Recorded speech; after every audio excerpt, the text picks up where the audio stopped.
திருமறை நேரம் Bible Hour presented by the National Bible College. கிறிஸ்துவின் சபையார் உங்களை வாழ்த்துகிறார்கள். Satellite Bible School. வணக்கம். தேசிய வேதாகம கல்லூரி மாணவ கண்மணிகளே, தோழர்களே, என் அன்பு மாணவர்களே, இந்த நாட்களில் வான்வழி வகுப்புகளாக தொடர்ந்து மன்னிப்பின் வல்லமை, பவர் ஆஃப் ஃபர்கிவ்னஸ் என்ற இந்த தொடரை நாம் கவனிக்கிறோம். கிறிஸ்தவத்தில் மார்க்கம் இருக்கு, மதம் இருக்கிறது. இந்த மதத்தில் இருக்கிறவங்க ஜெபம் பண்ணும்போது அவங்க எவ்வளவு ஜெபம் பண்ணுவார்கள் என்று அளவே கிடையாது. எப்படி ஜெபம் பண்ணுவார்கள் என்பதற்கு அளவே கிடையாது. எப்போதும் ஜெப கூட்டம், 40 நாள் ஜெபம், கண்ணீர் ஜெபம், உபவாச ஜெபம், இப்படி விளம்பரங்களை கொடுக்கிற மக்கள் பயங்கரமான பொய்யர்களா இருக்கிறத நீங்க பார்க்கலாம். அவங்களுடைய ஜெபத்துல முழுக்க இந்த உலகம் இருக்கும். உதாரணமாக இப்படிப்பட்ட ஜெபத்தை நடத்துகிறவர்கள் நேரில் நான் தேவனை பார்த்தேன், பரலோகத்துக்கு போயிட்டு வந்தேன் அப்படின்னு துணிஞ்சு பிசாசை போல பொய் சொல்லுவர்களா இருப்பாங்க. ஏன்னா பைபிள் சொல்லுது, தேவனை ஒருவனும் ஒரு காலமும் சந்தித்ததில்லை, பார்த்ததில்லை. Man never ever seen God. அப்படி பைபிள்ல ஒரு போதனை இருக்கும்போது நான் தேவனை பார்த்தேன் என்று சொல்வது கேலியும் அவமானமும் தூஷணமாக இருக்கிறது. ஏனென்றால் தேவன் ஆவியாக இருக்கிறார். அப்ப ஆவியா இருக்கிற தேவனை மாம்சத்தில் இருக்கிற மனிதன் ஒரு காலம் பார்க்க முடியாது. ஆதாம் கூட தேவனை பார்த்தது கிடையாது. அப்போ இந்த மனிதர்கள், இவ்வளவு பொய் சொல்கிறவர்கள் எப்படிப்பட்ட ஜெபத்தை செய்வார்கள் என்று எண்ணி பாருங்கள். சகோதரர்களே, மன்னிப்பை குறித்து நாம் பேசும்போது அதுல 2 விஷயங்கள் இருக்கிறது. வாயினால் தவறு செய்து வாயினால் மன்னிப்பு பெறலாம். வெறும் வார்த்தைகள் தான் அங்க இடம்பெறும். வாயினால ஒருத்தரை திட்டோம், மன்னியுங்கள் என்று கேட்கிறோம், வாயினால அவர் மன்னிச்சிட்டார். ஆக மன்னிப்பதற்கு 2 வார்த்தைகள், 2 வாய்கள், 2 மனங்கள் தான் இருக்காங்க. ஆனா மன்னிப்பு கேட்கிற ஆளு 1 லட்சம் ரூபாய் நஷ்டப்படுத்திட்டார், வாயால மட்டும் என்ன மன்னிச்சுங்கன்னு கேட்கிறார். மன்னிக்கிறவர் அதை எப்படி மன்னிப்பார்? காரணம், நீங்க செய்த குற்றம் பல பொருட்களை உள்ளடக்கியதாக இருக்கிறது, நஷ்டங்களை ஏற்படுத்தியதாக இருக்கிறது, வேதனைகளை உட்படுத்தியதாக இருக்கிறது, காயங்களை ஏற்படுத்தியதாக இருக்கிறது. வெறும் வாயில என்ன மன்னிச்சிங்கன்னு கேட்டா அது போதுமானதாக இருக்குமா? நான் சில பேரை பார்த்திருக்கேன், காலில் விழுந்து மன்னிப்பு கேட்பாங்க. அவர் அந்த காலோடு அந்த ஆளை உதைச்சு தள்ளுவாரு. ஆனாலும் விடாப்பிடியாக காலை பிடித்து கொண்டு கட்டி கொண்டு என்னை மன்னியுங்கள் என்று சொல்வது நான் பார்த்திருக்கிறேன். குறிப்பாக இந்திய நாட்டில் மனைவிகள் கணவனுடைய காலை கட்டி கொண்டு அழுவதை நான் பார்த்திருக்கிறேன். காலை கட்டி அழுதாலும் கூட, மன்னிப்பை கேட்டாலும் கூட, மன்னிக்கிறவர்கள் உதைக்கிறது மட்டுமல்ல, பொறுப்பு இல்லாம சுருக்கமா காதல் கூட விழாத அளவுக்கு மன்னிச்சிட்டோம் போ அப்படின்னு சொல்றதை நீங்க பார்க்கலாம். ஆக உறுதியோடு மன்னிப்பையும் கேட்க வேண்டும், தெளிவோடு மன்னிப்பையும் நாம் கொடுக்க வேண்டும். சில பேர் ஒரு பேரளவுல என்ன மன்னிச்சிருங்க, ப்ளீஸ் ஃபர்கிவ் மீ அப்படின்னு சொல்லிட்டு போயிட்டே இருப்பான். இந்த மன்னிக்க விரும்புகிற மனிதன் ஆச்சரியப்படுவான், இவன் உண்மையிலேயே மன்னிப்பா கேட்கிறான். ஒரு பழக்க தோஷத்தை போல, ஒரு ட்ரெடிஷனலாக ப்ளீஸ் ஃபர்கிவ் மீ. சகோதரர்களே, அப்படிப்பட்ட மன்னிப்பு அல்ல. அதே போல மன்னிக்கிறவர்கள் கூட பொறுப்பற்றவர்களாக அதை ஒரு உறுதியான நிலையில சொல்லாம மன்னிச்சுட்டு போ போ அப்படின்னு சொல்றத நம்ம பார்க்கிறோம். ஆனா வேதாகமத்துல மன்னிப்பின் வல்லமையை நாம் உணர வேண்டுமானால் மன்னிப்பை கேட்கிறவர்கள் உரிய முறையில விஷயத்தை தெளிவாக உண்மையான மனதோட தேவனுடைய பார்வையில மன்னிப்பு கேட்கணும். A true forgiveness in the presence of God. You must ask faithfully. அதே போல உண்மையான மன்னிப்பை கொடுக்கிறவர் தேவனுடைய பார்வையில அந்த மன்னிப்பை அந்த மனிதனுக்கு வழங்க வேண்டும். A true forgiveness must be given in the sight of God. அதனாலதான் நான் உங்களுக்கு ஏற்கனவே சொன்னேன், மன்னிப்புக்குள்ள தேவன் இருக்கிறார், தேவனுடைய வார்த்தை இருக்கிறது, தேவன் கொடுத்த மனசாட்சியின் கீழே நாம் அதை செய்கிறோம். அதாவது உடலுக்கு வெளியே செய்யற எந்த குற்றங்களுக்கும் நீதிமன்றத்துல தண்டனை கொடுப்பதை நம்ம பார்க்கிறோம். ஆத்துமாவிலே நாம் செய்கிற குற்றங்களுக்கு நீதிமன்றத்தால தண்டனை கொடுக்க முடியாது. 14 வருஷம் ஜெயிலில் இருந்துட்டு வெளியே வந்தாலும் அவனுடைய மனசாட்சியின்படி அவனுடைய குற்றங்களை நீதிமன்றம் மன்னிக்க முடியாது அல்லது தண்டிக்க முடியாது. அது உடலை சார்ந்த விஷயம். ஆகவே அன்பு சகோதரர்களே, நாம் மன்னிப்பை கொடுக்கும் போது மனதால தேவனுடைய சமூகத்துல அவருடைய பார்வையின் கீழே மன்னித்ததாக நாம் இருக்க வேண்டும். மத்தேயு 6வது அதிகாரம் 9 முதல் 13 வசனங்களில் நமக்கு இயேசு கிறிஸ்து ஒரு மாதிரி ஜெபத்தை சொல்லித் தருகிறார். It's a model prayer. காரணம் என்னன்னா, இந்த ஜெபத்தை போல நாம் ஆயிரக்கணக்கான ஜெபத்தை இந்த மாதிரியில இந்த விதமாக நாம் செய்யலாம். கவனிப்போம். மத்தேயு 6:9, நீங்கள் ஜெபம் பண்ண வேண்டிய விதமாவது. ஆக நாம் ஜெபிப்பதற்கான ஒரு மாதிரி. இதுல மன்னிப்பை குறித்து ஒரு வரி இருக்கிறதை நீங்கள் பார்க்கலாம். மத்தேயு 6:12, எங்கள் கடனாளிகளுக்கு நாங்கள் மன்னிக்கிறது போல எங்கள் கடன்களை எங்களுக்கு மன்னியும். அப்போ கிறிஸ்தவர்கள் மன்னிக்கிறவர்களாயிருக்கிறார்கள், தங்களிடத்தில் கடன்பட்டவர்களுக்கு மன்னிப்பை வழங்குகிறவர்களாயிருக்கிறார்கள். மன்னிப்பது கிறிஸ்தவத்தினுடைய அடித்தளமாக இருக்கிறது. ஒரு கிறிஸ்தவர் நான் மன்னிக்கவே மாட்டேன் என்று சொன்னால் அவர் கிறிஸ்தவராய் இல்லை என்று பொருள். மன்னிக்க முடியாத இருதயம் பரிசுத்த ஆவி இல்லாத இருதயம், மன்னிப்பு இல்லாத இருதயம் ஆவிக்குரிய விருத்த சேதனம் இல்லாத இருதயம். எத்தனையோ கணவர்கள் கல்லாய் போனவர்களா இருப்பாங்க, மனைவியை மன்னிக்க மாட்டாங்க. எத்தனையோ மனைவிகள் கல்லாய் போனவர்களா இருப்பாங்க, கணவரை மன்னிக்க மாட்டாங்க. எல்லா பாவங்களையும் மன்னிக்க தேவன் விருப்பம் உள்ளவராக இருக்கிறது போல நாமும் நம்மிடத்தில் கடன்பட்டவர்களை மன்னிக்க தாராளமா இருக்கணும். மன்னிக்க முடியாமல் போகும்போது தான் இன்றைக்கு விவாகரத்துக்கள் குடும்பம் பிரிந்திருக்கிறதை பார்க்கிறோம். அந்த பிள்ளைகளுக்கு தகப்பன் இல்லை, அந்த பிள்ளைகளுக்கு தாய் இல்லை, சிங்கிள் பேரண்ட் என்று சொல்கிறார்கள். அதாவது ஒரு தாயோ ஒரு தகப்பனோ, அப்படிதான் குடும்பம் இப்பொழுது இருக்கிறது. அமெரிக்க நாட்டிலே 10ல் 3 பேர் விவாகரத்து அடைந்திருக்கிறார்கள். இந்தியாவில் 10ல் 1 ஆள் விவாகரத்து அடைந்திருக்கிறார். ஆனா இந்தியாவில் 10ல் 5 பேர் வெளியே சொல்லாம விவாகரத்து அடைஞ்சிருக்காங்க. 2 வாழ்க்கை செய்யறாங்க, 3 வாழ்க்கை செய்யறாங்க, 2-3 இடத்துல பிள்ளைகளை உருவாக்கி வச்சிருக்காங்க. நம் நாட்டில் கடவுளே 3-4 மனைவி உடையவர்களா இருக்கிறத பார்க்கிறோம். இப்படிப்பட்ட இழிநிலையிலிருந்து நான் வெளியே வரணும்னு சொன்னா உண்மையான மனம் திரும்புதலும் உண்மையான பாவம் மன்னிப்பும் நமக்கு அவசியமாக இருக்கிறது. பெரும்பாலும் நம்ம ஜெபம் பண்ணும்போது நமக்கு இன்னது தேவை என்று கேட்கிறோம் இல்லையா, அதெல்லாம் தேவன் முன்கூட்டியே அறிந்திருக்கிறார். பாருங்கள், மத்தேயு 6வது அதிகாரம் 7வது வசனம், அன்றியும் நீங்கள் ஜெபம் பண்ணும்போது அஞ்ஞானிகளைப் போல, கவனிங்கள், வீண் வார்த்தைகளை அளப்பாதேயுங்கள். இந்த இடத்துல அஞ்ஞானிகள் என்று சொன்னால் தேவனற்றவர்கள், வீண் வார்த்தைகள் என்று சொன்னால் பயனற்ற வார்த்தைகள், அளப்பாதேயுங்கள் என்று சொன்னால் திரும்ப திரும்ப சொல்லாதேயுங்கள். அவர்கள் அதிக வசனிப்பினால் தங்கள் ஜெபம் கேட்கப்படும் என்று நினைக்கிறார்கள்.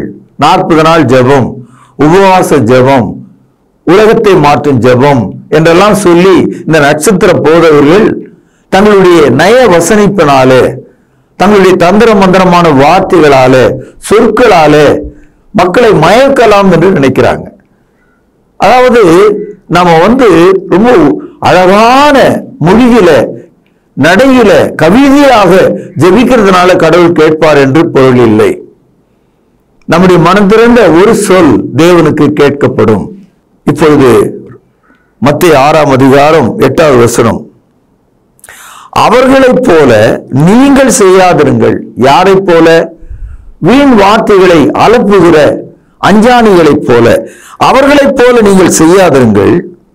உங்கள் பிதாவை நோக்கி நீங்கள் வேண்டிக் கொள்வதற்கு முன்னமே உங்களுக்கு இன்னது தேவை என்று அவர் அறிந்திருக்கிறார்.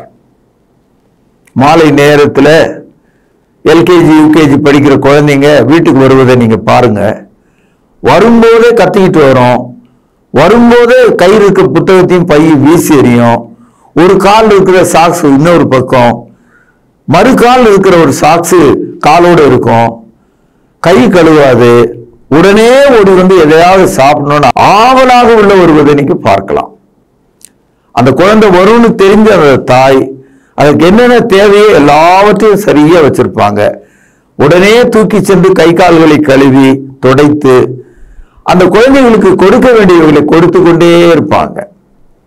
தேவன் நம்மை அறிந்திருக்கிறார், நம்முடைய தேவைகளை அறிந்திருக்கிறார், நம்முடைய பசியை அறிந்திருக்கிறார், நம்முடைய நிர்வாணத்தை அறிந்திருக்கிறார், நம்முடைய மனச்சுமைகளை அறிந்திருக்கிறார், மனவேதனைகளை அறிந்திருக்கிறார், மன்னிக்க முடியாத நம்முடைய மனதை அறிந்திருக்கிறார், மன்னிப்பு கொடுத்தால் வாங்காத நம்முடைய எதிரியை குறித்து அவர் அறிந்திருக்கிறார், நம்முடைய குடும்பத்தில் உள்ள கலகங்களை அறிந்திருக்கிறார், வேதனைகளை அறிந்திருக்கிறார், நம்முடைய சுவாபங்களை அவர் அறிந்திருக்கிறார். ஆகிய அன்பு சகோதரர்களே, இயேசு கிறிஸ்து நமக்கு இந்த ஜெபத்திலே ஒன்றை சொல்கிறார். 12வது வசனம். எங்கள் கடனாளிகளுக்கு நாங்கள் மன்னிக்கிறது போல எங்கள் கடன்களை எங்களுக்கு மன்னியும். இந்த ஜெபத்துல நீங்கள் மன்னிக்காவிட்டால் உங்களுக்கு மன்னிப்பில்லை என்று சொல்லுகிறார். நீங்கள் மன்னிக்க கற்றுக்கொள்ளாவிட்டால் தேவனால் உங்களை மன்னிக்க முடியாது என்று சொல்லுகிறார்.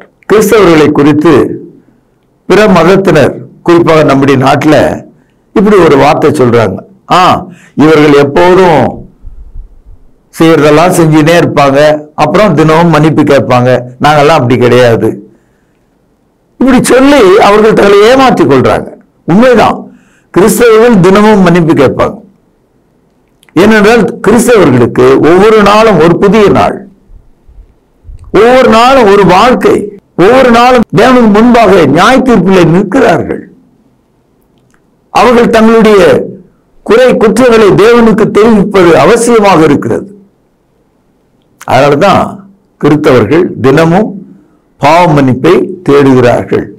காரணம், நம்முடைய வாழ்க்கையில தெரிந்த குற்றம், தெரியாத குற்றம், நோன் கில்ட், அன்னோன் கில்ட் நமக்கு தெரியாது. அதனால நாம தெரியாமலும் செய்கிறோம், தெரிந்தும் செய்கிறோம் இல்லையா? எல்லாவற்றுக்காகவும் நாம் தேவனிடத்தில் திரும்ப வேண்டும். அதாவது வாயால நம்முடைய குற்றங்களை நிகழ்த்தும் போது வாயால மன்னிப்பெறலாம். ஆனா நம்முடைய குற்றங்கள் செயலாக இருக்கும் போது அந்த செயலுக்கான தண்டனையை எப்படி நாம் செலுத்துவது, அதற்கான ஈடை நாம் எப்படி கொடுப்பது, அதற்கான முயற்சிகளை நாம் எடுக்க வேண்டாமா இல்லையா? இப்போ கடன் வாங்கிட்டு 1,00,000 ரூபாய் வைத்துக் கொள்வோம். என்ன மன்னின்னு சொல்லிட்டு நீங்க போயிட்டா கடன் கொடுத்த வேண்டிய கதி என்ன ஆகுறது? கடன் கொடுத்த எப்படி உங்களை மன்னிப்பான்? உண்மையிலேயே உங்களுக்கு கொடுக்க முடியலன்ற நிலைமைய கடன் கொடுத்தவன் புரிஞ்சுக்கிட்டான்னா ஒரு கால் மன்னிப்பான். ஆனா எல்லா வசதியும் வச்சுக்கிட்டு என்ன மன்னிங்கன்னு சொல்லிட்டு நீங்க ஓடிட்டா அது எப்படி?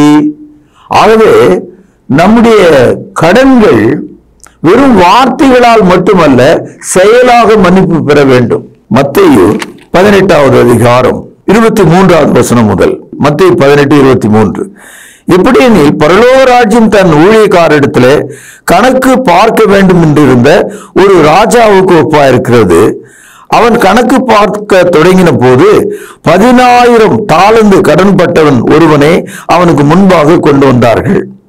கடனை தீர்க்க அவனுக்கு நிர்வாகம் இல்லாதபடியால், இதுதான் நீங்க கவனிக்கணும், கடனை தீர்க்க அவனுக்கு நிர்வாகம் இல்லாதபடியால் அவனுடைய ஆண்டவன் அவனையும் அவன் பெண்ஜாதி பிள்ளைகளையும் அவனுக்கு உண்டான எல்லாவற்றையும் விற்று கடனை அடைக்கும்படி கட்டளையிட்டான். இந்த இடத்துல அந்த அவன் பட்ட கடனை அடைப்பதற்கு அவன், அவன் மனைவி, அவனுடைய பிள்ளைகள், அவனுக்கு உண்டான வீடு, வாசல், நிலங்கள் எல்லாம். ஏன்னா அவன் 10,000 தாலந்து, ஒரு 10,000 talents மேல கடன் பட்டு விட்டான். அதாவது இன்றைக்கு நம்ம சொல்லணும்னா 10 கோடிக்கு மேல் என்று வைத்துக் கொள்ளலாம். அப்போ அவனுக்கு வழியே இல்லை, சான்ஸே இல்லை. இப்போ அவன் என்ன செய்வான்? கவனியுங்கள், 26வது வசனம். அப்பொழுது அந்த ஊழியக்காரன் 1 தாழ விழுந்து, 2 வணங்கி, 3வது ஆண்டவனே என்னிடத்துல பொறுமையாயிரும், எல்லாவற்றையும் உமக்கு கொடுத்து தீர்க்க விரும்புகிறேன் என்று சொன்னான். அதாவது கடவுள் அவனை மன்னிப்பது அவனுக்கு தெரியும். ஆனாலும் அவன் கட்ட வேண்டிய கடனை கொடுத்து தீர்க்கிறேன் என்ற ஒரு நம்பிக்கையுள்ள வார்த்தை பேசினான். அவன் உண்மையாதான் அதை சொன்னான். I'll try. அப்போ மன்னிப்பை கேட்கிற ஆளு முயற்சி எடுக்கணும். அந்த குற்றத்துக்கான ஈடை கொடுத்து தீர்க்க முயற்சி எடுத்துக்கொள்ளணும். அதை கண்ட அவனுடைய ஆண்டவன் என்ன சொன்னார் பாருங்க, 27வது வசனம். அந்த ஊழியக்காரனுடைய ஆண்டவன் மனது இறங்கி. இப்ப மன்னிப்பு எங்கிருந்து புறப்படுது? ஒரு பேப்பர்ல இருந்தா, கடன் பத்திரத்தில் இருந்தா, எதிலிருந்து புறப்படுது பார்த்தீங்களா? மன்னிப்பு மனதில் இருந்து. மனது இறங்கி அவனை விடுதலை பண்ணி கடனையும் அவனுக்கு மன்னித்து விட்டான். இப்ப இந்த இடத்துல அவன், அவன் மனைவி, அவனுடைய பிள்ளைகள், அவனுக்கு உண்டான எல்லாவற்றையும் விற்றால் கூட கடனை கட்ட முடியாது. அந்த நிலையிலே இருக்கான். ஆகவே அவனுக்கு மனதிறங்கி அவனுடைய கடனையும் மன்னித்து விட்டான். ஒரு கால் அவன் அந்த கடனை அடைக்கக்கூடிய நிலையில் இருந்தா அந்த கடனை அவன் அடைச்சிட்டு மன்னிப்பு கேட்கணும். நம்ம வாழ்க்கையில மன்னிப்பு என்பதை ரொம்ப சுலபமா எடுத்துக்கிட்டோம். செய்யறதெல்லாம் செஞ்சுட்டு, தினமும் செஞ்சுட்டு என்ன மன்னிச்சுக்கணும். இப்படி கணவர்கள் இப்படிதான் மனைவி இடத்துல சொல்றாங்க, செய்யறதெல்லாம் செஞ்சுட்டு என்ன மன்னிச்சுக்க, ராத்திரி முழுதும் அடிச்சுட்டு காலையில என்ன மன்னிச்சுக்க, ஒரு நாளெல்லாம் தவறான வாழ்க்கை செய்துட்டு என்ன மன்னித்துக்கொள். மன்னிப்பார்கள். ஆனால் நம்முடைய வாழ்க்கையை நாம் மாற்ற வேண்டும். நம்முடைய மன்னிப்பை நாம் வழங்குவதற்கு தாராளம் உள்ளவர்களா இருக்க வேண்டும். இயேசு கிறிஸ்து மன்னிப்பை பற்றி பேசும்போது எவ்வளவு தயாளமாக நாம் மன்னிக்க வேண்டும் என்பதையும் சொல்கிறார். உதாரணமாக மத்தேயு 18வது அதிகாரம் 21, 22 வசனங்கள். அப்பொழுது பேதுரு அவரிடத்தில் வந்து, ஆண்டவரே, என் சகோதரன் எனக்கு விரோதமாய் குற்றம் செய்து வந்தால் நான் எத்தனை தரம் மன்னிக்க வேண்டும்? 7 தரம் மட்டுமோ என்று கேட்டான். அதற்கு இயேசு, 7 தரம் மாத்திரமல்ல, 70 தரம் மட்டும் என்று உனக்கு சொல்கிறேன். அதாவது மன்னிப்பதற்கு என்று ஒரு அளவு கிடையாது. ஆனா மோசே காலத்துல வாழ்ந்த இஸ்ரவேலர்களுக்கு மோசே ஒரு கட்டளை கொடுத்திருந்தான், 7 times, 7 தரம், 7 முறை நீங்கள் மன்னிக்கலாம் என்று சொல்லியிருந்தார். ஆனா இயேசு புதிய ஏற்பாட்டை நமக்கு வழங்கும் போது 7, 70 முறை, 490 முறை, 500 முறை. இதனுடைய அர்த்தம் என்னன்னா, எத்தனை முறை வந்து கேட்டாலும் மன்னிப்பதற்கு நீங்கள் ஆயத்தமா இருக்க வேண்டும். அந்த அளவுக்கு மன்னிப்பு பெருகி ஓட வேண்டும் என்று சொல்லுகிறார். எனக்கு தெரிந்த ஒரு உண்மையான விஷயம், எனக்கு தெரிந்த உண்மையான ஒரு சம்பவம், பல ஆண்டுகளுக்கு முன்னால திருநெல்வேலியிலிருந்து ஒரு வாலிபன் ஒரு குடும்பத்துல செய்யக்கூடாத ஒரு பாவ வாழ்க்கை, தன்னுடைய அண்ணனுடைய மனைவி இடத்துல தவறாக நடந்து கொண்டான். இது வெளியான போது அவன் ஓடி போய்விட்டான். அவன் எங்க போனான்றது யாருக்குமே தெரியல. ரொம்ப காலம் ஆச்சு. ஒரு நாள் அவருடைய வீட்டுக்கு ஒரு கடிதம் வந்தது. அது பாம்பேயிலிருந்து வந்தது. பாம்பேயில் இருக்கிற தாராவி என்ற இடத்திலிருந்து வந்தது. அந்த கடிதம் கண்ணீர் கடிதமாக இருந்தது. அந்த கடிதத்துல அந்த வாலிபன் எழுதியிருந்தான், என்னை மன்னியுங்கள் என்று எழுதியிருந்தான். அந்த கடிதத்தில் அவன் சொல்கிறான், அப்பா உயிரோடு இருக்கிறாரா, அம்மா உயிரோடு இருக்கிறார்களா, அண்ணன் எப்படி இருக்கிறார், அண்ணி எப்படி இருக்கிறார், நான் செய்த பாவங்கள் தேவனால் கூட என்னை மன்னிக்க முடியாது, உங்களால் மன்னிக்க முடியுமா, நீங்கள் என்னை மன்னிப்பதாக இருந்தால் நான் உங்கள் முகத்தை பார்க்க விரும்புகிறேன், உங்கள் அன்பை பெற விரும்புகிறேன், நான் வீட்டுக்கு வர விரும்புகிறேன் என்று அவன் எழுதி, அது மாத்திரமல்ல, நீங்கள் என்னை மன்னிப்பதாக இருந்தால் அந்த வீட்டுக்கு வெளியே இருக்கிற அந்த பெரிய மரத்துல ஒரு வெள்ளை துணியை கட்டி வையுங்கள். நான் ரயில்ல வரும்போது அதை பார்த்து நீங்கள் என்னை மன்னிப்பதாக இருந்தால் நான் இறங்குகிறேன், நீங்கள் என்னை மன்னிக்கலன்னு சொன்னா அப்படியே அந்த வண்டியில போய் நான் திரும்பி போய் விடுகிறேன் என்று எழுதியிருந்தான். அதே போல அந்த கடிதம் எழுதி ஒரு வாரம் பொறுத்து அந்த வண்டியில அவன் திரும்பி வருகிறான். பல ஆண்டுகளுக்கு பிறகு வருகிறான். அந்த ஊர் நெருங்க நெருங்க அவனால உட்கார முடியல. கூட இருந்தவங்க எல்லாம் ஆச்சரியப்படுறாங்க, அவனுக்கு என்ன ஆச்சுன்னு. கதவுக்கும் ஜன்னலுக்கும் ஓடுறான். காரணம், அவனுடைய வீடு ரயில் அடியில பக்கமாக, ரயிலோடு பக்கத்துல இருந்த ஒரு வீடு. அதனால அந்த வீட்டையும் அந்த மரத்தையும் அவன் தேடிக்கொண்டிருக்கிறான். ஏறக்குறைய ஒரு 20 ஆண்டுகளுக்கு பிறகு அவன் திரும்புறதுனால ஏராளமான புதிய வீடுகளும் மரங்களும் முளைத்திருக்கிறது. எப்படியாவது அந்த வீட்டை கண்டுபிடிக்கணும்னு சொல்லி ட்ரெயின்ல பார்த்துக்கிட்டே வந்தான். அவனுடைய நேரம் பாருங்க, அவன் தேடின மரத்தை அவனால பார்க்க முடியல. காரணம் என்ன, ஒரு மரம் முழுக்க வெள்ளை துணியால மூடப்பட்டிருந்தது.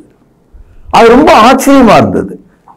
காரணம், இவன் கேட்டது ஒரு சின்ன வெள்ளை துண்டு அதுல கட்டணும்ன்றது தான். ஆனா ஒரு முழு மரத்தையும் துணியா மூடி இருக்கிறது அவனுக்கு ரொம்ப ஆச்சரியமா போச்சு. அவன் ரயில் அடியில இறங்கி மெதுவாக நடந்து அந்த தெரு வழியாக வந்து அந்த வாசல்ல நின்றான். ஒரு கூட்ட மக்கள் அந்த வீட்டில, அப்பா அம்மா அண்ணன் அண்ணி எல்லாரும் வெளியே நிக்கிறாங்க. அவனுடைய சந்தோஷத்துக்கு அளவில்லை. அவனை எவ்வளவு மன்னிக்கிறாங்கன்றத ஒரு மெசேஜாக அந்த மரத்துல அவங்க சொல்லியிருந்தாங்க. என்ன சொல்லியிருந்தாங்க, ஒரு சின்ன துண்டு கட்டுன்னு தானே கேட்டாவனே, ஒரு கைகுட்டை அளவுல மரத்தையே மூடி வச்சிருந்தாங்க. அப்படின்னா என்ன அர்த்தம்னா, இவ்வளவாய் உன்னை நான் மன்னிக்கிறேன், இவ்வளவாய் உன்னை நான் மன்னிக்கிறேன் என்ற ஒரு தகவலை அவர்கள் சொல்லியிருந்தாங்க. என் அன்பு சகோதரர்களே, மன்னிப்பை வழங்கும் போது கஞ்சிதனம் இல்லாமல், பிசுனாரிதனம் இல்லாமல், குறைவு இல்லாமல் மனப்பூர்வமாக நாம் மன்னிக்க வேண்டும். அப்படிப்பட்ட மன்னிப்பு பெற்ற இருதயம் பரலோகத்தின் அடையாளமாக இருக்கிறது. அப்படிப்பட்ட ஒரு மன்னிப்பை கொடுக்கிற மனிதன் கிறிஸ்துவை போல இருக்கிறவனாக இருக்கிறான். எபேசியர் 4வது அதிகாரம் 32வது வசனம், ஒருவருக்கொருவர் தயவாயும் மன உருக்கமாயும் இருந்து கிறிஸ்துவுக்குள் தேவன் உங்களுக்கு மன்னித்தது போல நீங்களும் ஒருவருக்கொருவர் மன்னியுங்கள். இங்க ஒரு உதாரணம் பேசப்பட்டிருக்கு. தேவன் நம்மை எவ்வளவு மன்னிக்கிறார், கிறிஸ்துவுக்குள் தேவன் நம்மை எவ்வளவாக மன்னிக்கிறார். நம்முடைய பாவங்கள் எவ்வளவா இருந்தாலும், இரத்தாம்பர சிவப்பா இருந்தாலும் அது பஞ்சை போல போகும்படி அவன் நம்மை மன்னிக்கிறார். கிறிஸ்துவுக்குள் தேவன் நமக்கு தாராளமாக மன்னித்தது போல நாமும் கூட நம்முடைய சகோதரர்களுக்கும் நம்முடைய பிள்ளைகளுக்கும் மன்னிப்பை வழங்க வேண்டும். ஏசாயா தீர்க்கதரிசன புத்தகம் 1வது அதிகாரம் 18வது வசனம், வழக்காடுவோம் வாருங்கள் என்று கர்த்தர் சொல்கிறார். கவனிங்கள், உங்கள் பாவங்கள் சிவேன் என்று இருந்தாலும் உறைந்த மழை போல் வெண்மையாகும், அவைகள் இரத்தாம்பர சிவப்பா இருந்தாலும் பஞ்சை போல ஆகும். எவ்வளவுதான் அந்த சிவப்பு கருநிறமாக இருந்தால் கூட ஒரு பஞ்சை போல வெண்மை நிறமாக அந்த பாவ மன்னிப்பை தேவன் நமக்கு கொடுக்க விரும்புகிறார். It may be a scarlet red, but he can make you white as snow. ஆகவே பஞ்சை போல, பனியை போல மன்னிப்பை தேவன் வழங்குவதற்கு ஆயத்தமாக இருக்கிறார். நண்பர்களே, நம்முடைய குற்றம் அதன் அளவை பொறுத்து நம்முடைய மன்னிப்பும் தேவைகளும் அங்கே இருக்கிறது. வெறும் வார்த்தைகளால மட்டும் மன்னிப்பை நாம் பெற முடியாது, செய்கைகளாலும் நம்முடைய மன்னிப்பை நாம் தேட வேண்டும். மன்னிக்கும் போது தாராளமாக நாம் மன்னிக்க வேண்டும். தேவன் கிறிஸ்துவுக்குள் நமக்கு மன்னித்தது போல நாம் மன்னிக்க வேண்டும். அப்படி நாம் செய்வோமானால் பூமியிலும் பரலோகத்திலும் நம்முடைய பேர் எழுதப்பட்டு நாம் தேவனுடைய பிள்ளைகளாயிருப்போம். நம்முடைய இருதயங்களில் பரிசுத்த ஆவியானவர் வாசமாயிருப்பார். நாம் தேவ வசனத்தின்படி நடக்கிற மார்க்கத்தாராயிருப்போம் என்று சொல்லி இன்றைய நற்செய்தியை நிறைவு செய்கிறேன். மீண்டும் நாளை சந்திப்போம். பிரார்த்தனை செய்வோம். மகா பரிசுத்த நிறைந்த எங்கள் அன்பான தகப்பனே, மிக உறுதியான பாவம் மன்னிப்பு நாங்கள் கேட்கவும் கொடுக்கவும் அறிந்திருக்கிறோம். ஆண்டவரே, எங்கள் தப்பிதங்களை எங்களுக்கு மன்னியும். பிறருடைய தப்பிதங்களை மன்னிக்க எங்களை ஏவி அருளும். சாந்தமும் தாழ்மையும் உள்ள இருதயத்தை எங்களுக்கு தாரும். ஆண்டவர் இயேசுவின் நாமத்திலே ஜெபத்தை கேட்டருளும் பரிசுத்தமுள்ள எங்கள் நல்ல பிதாவே, ஆமென். தொடர்பு கொள்ள வேண்டிய முகவரி: திருமறை நேரம், 58 சர்ச் தெரு, குமரன் நகர், சென்னை 6,82,000. தொலைபேசி எண் 044255000882. செல்போன் 9385500882. கர்த்தாவே, தேவர்களில் உமக்கு பானவர் யார்? வானத்திலும் பூமியிலும் உமக்கு பானவர் யார்? உமக்கு பானவர் யார்? உமக்கு பானவர் யார்? வானத்திலும் பூமியிலும் உமக்கு பானவர் யார்? வானத்திலும் பூமியிலும் உமக்கு பானவர் யார்?